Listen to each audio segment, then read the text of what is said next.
Selamat pagi, selamat hari Minggu, salam damai sejahtera di dalam nama Tuhan Yesus Kristus. Pada hari ini saya akan menyampaikan renungan hati saya dari Injil Matius pasal 6 ayat 25 sampai dengan 34. Mari terlebih dahulu kita berdoa memohon bimbingan dari Roh Kudus. Ya Allah Bapa kami yang di surga, kami bersyukur untuk firman yang akan kami renungkan. Kiranya Tuhan menolong kami untuk mengerti dan Roh Kudus-Mu memberi pencerahan kepada kami. Kiranya kami dapat melakukan firman-Mu dalam kehidupan kami sehari-hari. Kiranya Tuhan menolong dan memberkati kami sekalian. Di dalam nama-Mu ya Tuhan Yesus, kami berdoa dan bersyukur. Saudara-saudara yang kekasih di dalam Kristus, Injil Matius pasal 6 ayat 25 sampai 34, topik yang kita bahas ialah janganlah khawatir akan hidupmu. Janganlah khawatir akan hidupmu.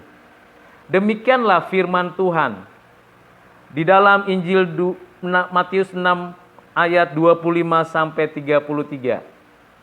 Karena itu aku berkata kepadamu, janganlah khawatir akan hidupmu, akan apa yang hendak kamu makan atau minum, dan janganlah khawatir pula akan tubuhmu, akan apa yang hendak kamu pakai. Bukankah hidup itu lebih penting daripada makanan, dan tubuh itu lebih penting daripada pakaian?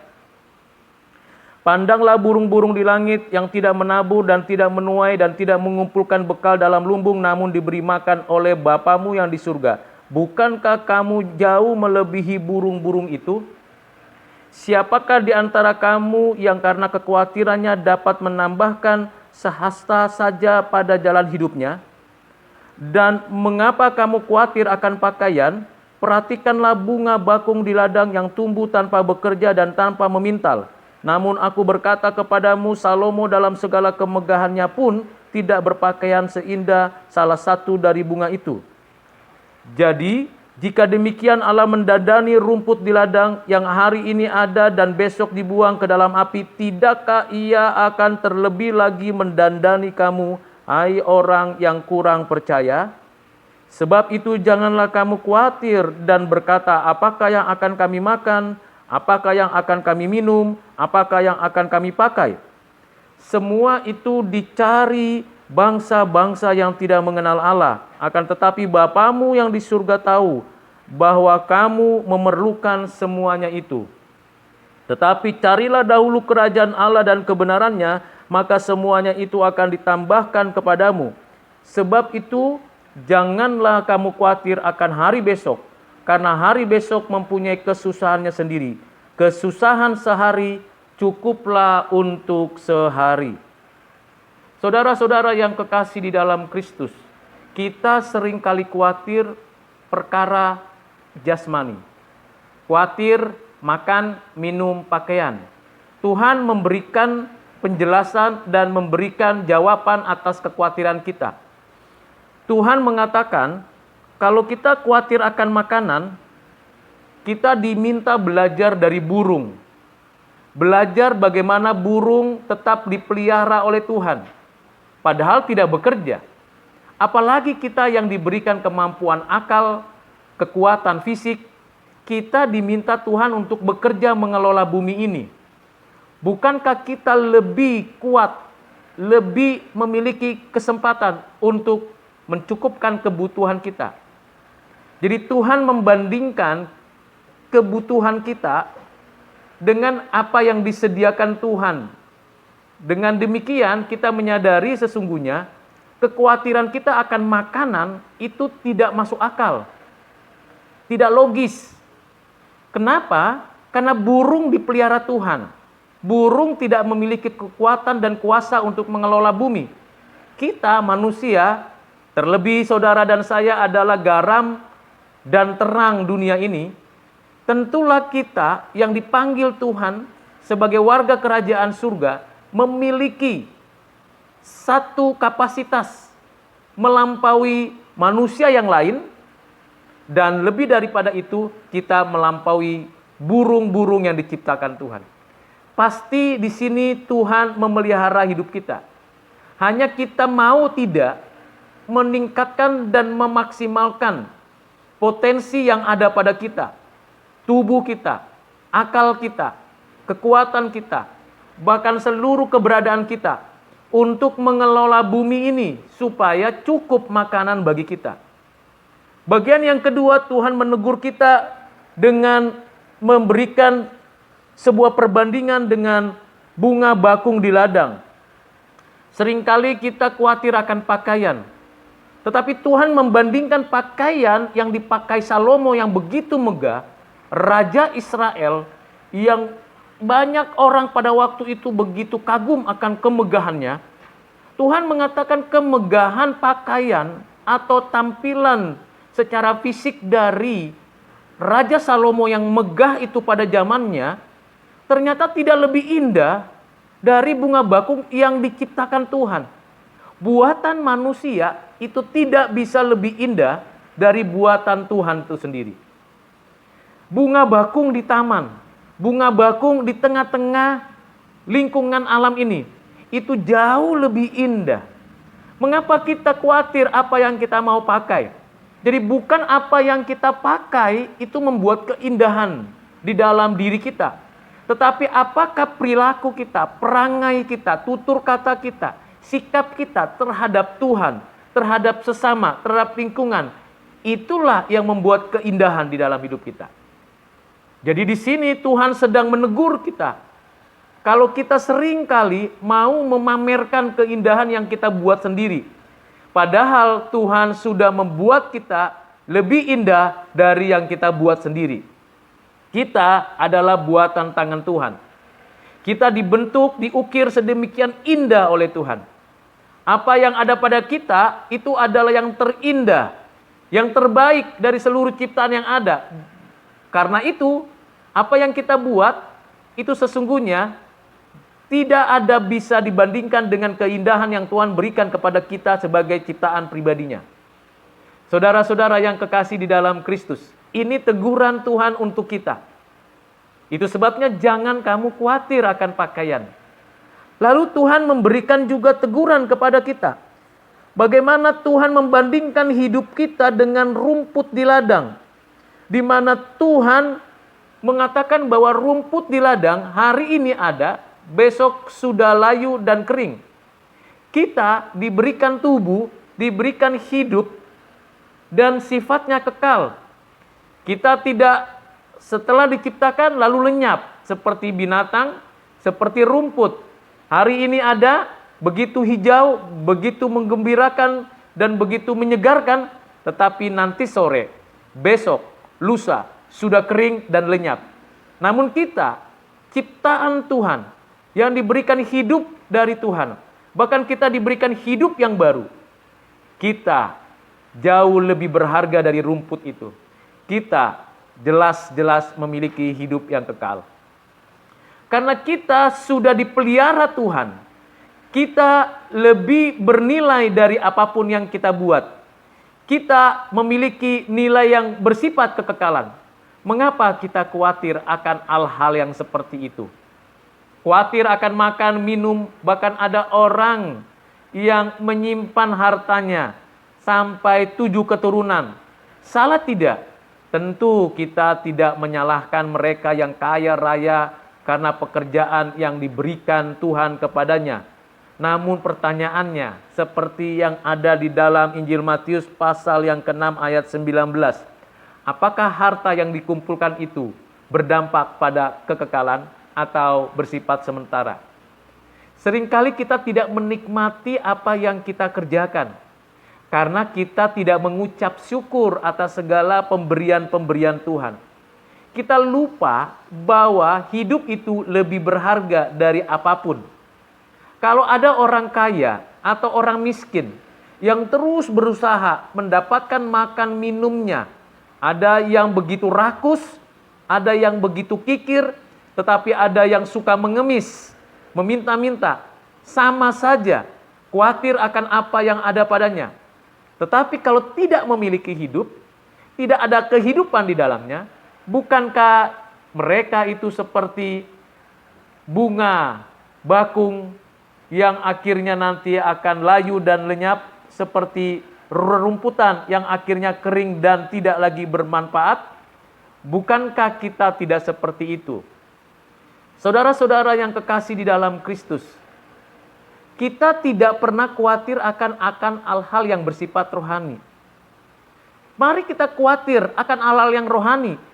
Misalnya, sudahkah hari ini saudara dan saya berdoa bagi bangsa ini? Sudahkah saudara dan saya berdoa bagi orang-orang yang belum mengenal Tuhan Yesus Kristus sebagai Tuhan dan Juru Selamatnya? Sudahkah saudara berdoa bagi kehidupan keluarga besar Anda? Khawatirkan Anda dan saya akan hal-hal tersebut? Atau mengabaikan itu? Keberadaan kita di tengah-tengah dunia ini seringkali lupa akan tanggung jawab bahwa kita seharusnya tunduk kepada Tuhan. Sehingga kita lupa membaca firman Tuhan. Khawatirkah kita kalau kita tidak membaca firman Tuhan sehari sekali? Khawatirkah kita kalau kita tidak berbagi kasih kepada sesama?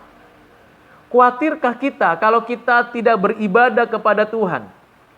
Jangan-jangan hal-hal rohani kita tidak perlu khawatirkan. Bahkan kita sering abaikan dan anggap itu sesuatu yang berbeda dengan kehidupan kita. Tidak demikian saudara-saudara yang kekasih di dalam Kristus. Kita tidak khawatir akan hal-hal jasmani, makan, minum, pakaian, bahkan sandang, pangan, papan kita. Karena Tuhan sudah menyediakan bagi kita. Tuhan sudah memelihara hidup kita. Tuhan sedang memberikan potensi kapasitas kepada kita. Tuhan telah menempatkan kita di atas muka bumi ini.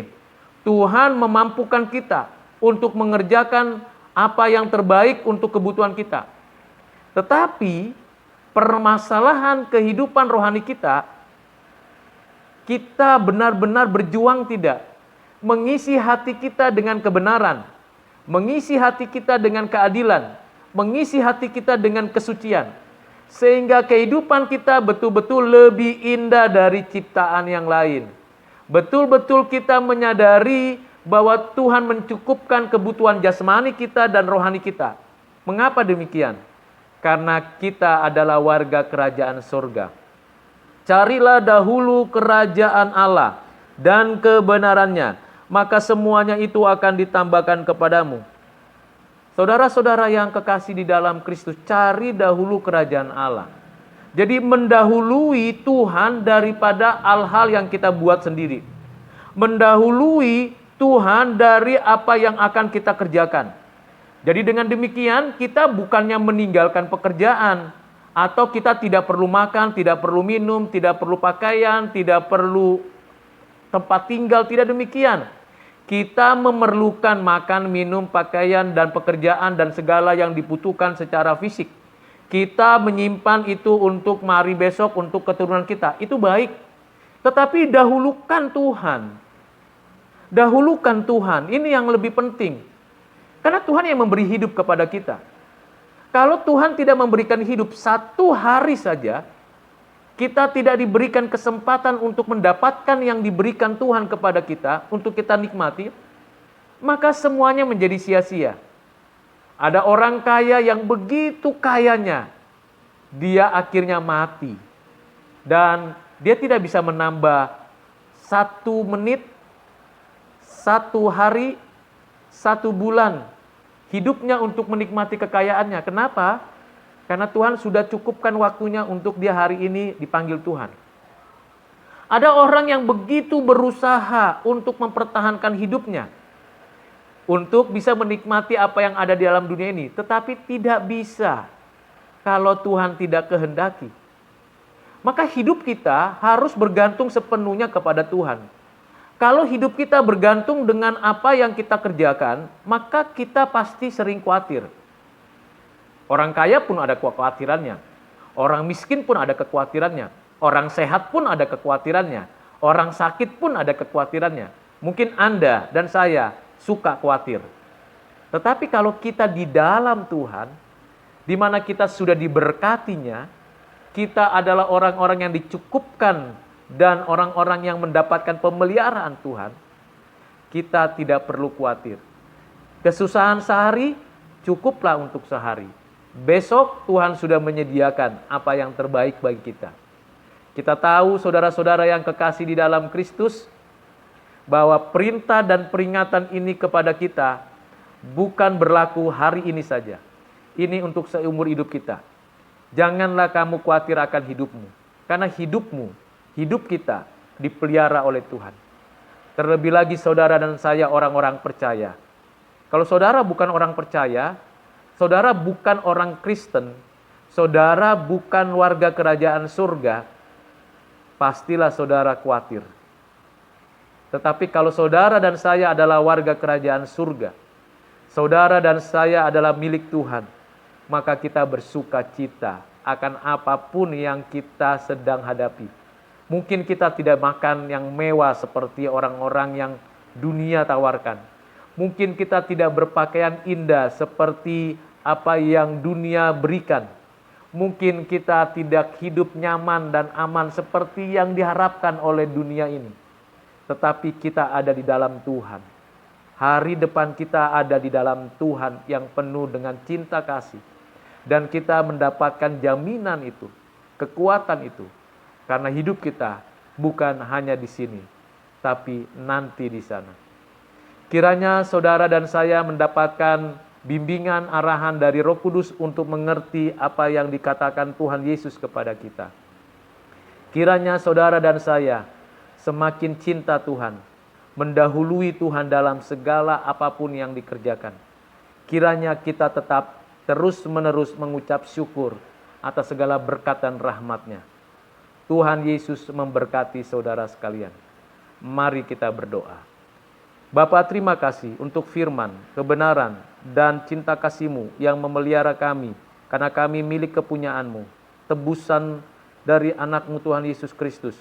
Kami Engkau berikan hidup yang baru, hidup yang indah, hidup yang bernilai, hidup yang kekal, hidup yang hari ini dan besok kami nikmati di dalam kebenaran-Mu. Kami bersyukur untuk segala kecukupan yang Tuhan berikan. Kendati pun mungkin kami mengalami kesulitan, tetapi kami mau menghadapi itu dengan sukacita, karena hidup ini lebih berharga dari apapun. Terpujilah Tuhan, berkat-Mu atas kami sekalian, dalam Kristus kami berdoa. Amin. Tuhan Yesus memberkati saudara-saudara sekalian. Amin.